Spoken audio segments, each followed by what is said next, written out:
Papo reto. Tem como um exército inteiro perder uma guerra pra uma garrafa de cachaça? Parece piada, né? Mas não é. E é essa história completamente bizarra que a gente vai ver hoje. Maluco, tenta visualizar a cena. 100 mil homens. 100 mil. Canhão pra tudo que é lado, o imperador em pessoa lá.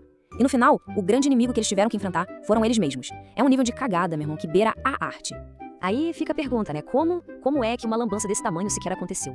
Papo reto, fica aí, que a gente vai destrinchar isso porque é a realidade, maluco. A realidade dá de 10-0 em qualquer filme. Beleza, então vamos lá. Vamos entender essa doideira. A raiz de tudo, o que começou o incêndio, não foi honra, não foi território, não foi nada disso. Foi isso aqui, ó. Schnapps. Basicamente, uma cachaça braba, que foi o estopim de toda essa tragédia. Mas ó, pra sacar o tamanho do desastre, primeiro tem que entender uma parada. O exército dos Habsburgo não era um exército. Era um grupo de WhatsApp onde ninguém falava a língua do outro, todo mundo se odiava, e o pior, estavam todos armados até os dentes.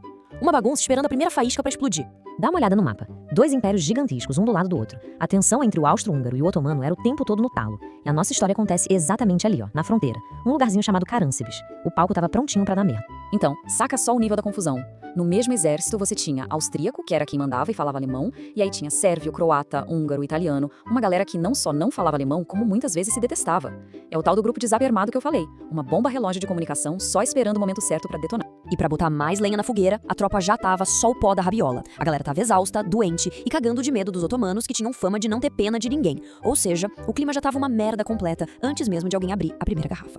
E é aqui, meu amigo, que o circo pega fogo. A gente vai entrar agora na noite fatídica. A noite em que uma briguinha de bar por causa de cachaça virou uma batalha de verdade. Não, sério, tá de sacanagem?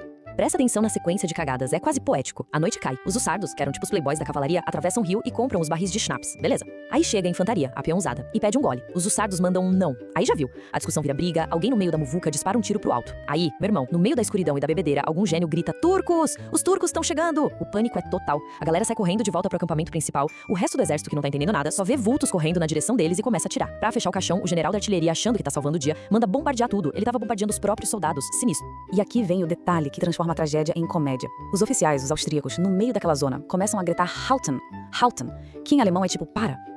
Só que, pros soldados eslavos, que não entendiam patavinas de alemão, Halten soava muito parecido com Alá. Exato. Eles acharam que o grito de guerra do inimigo estava vindo dos próprios oficiais.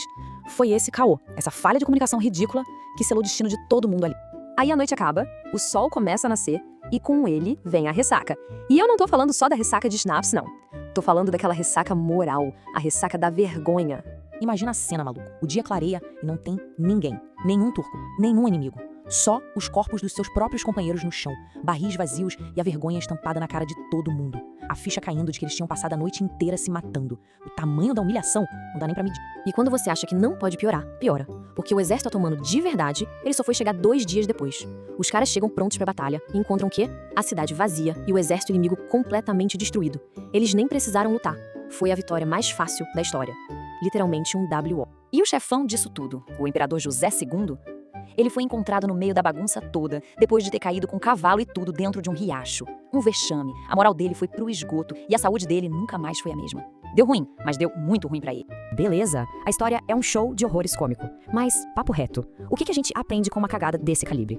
Qual é a lição no meio dessa bagunça toda? Primeiro, vamos aos fatos. Aquela história de 10 mil mortos é provavelmente caô, é lenda. Os historiadores mais sérios falam em algo entre 1.000 e 1.500, o que, convenhamos, já é um absurdo.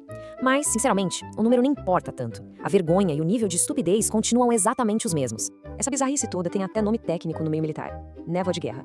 É aquele caos, aquela confusão do campo de batalha onde ninguém sabe quem é quem, de onde vem o tiro, é a desinformação total.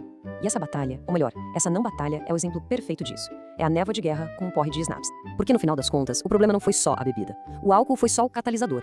O problema de verdade foi o pânico, a falha grotesca de comunicação e principalmente o medo tribal do outro. Um boato, um grito mal interpretado e uma mentira vira verdade na cabeça da galera. Soa familiar? É basicamente a receita de qualquer pânico de fake news no WhatsApp ou no Twitter.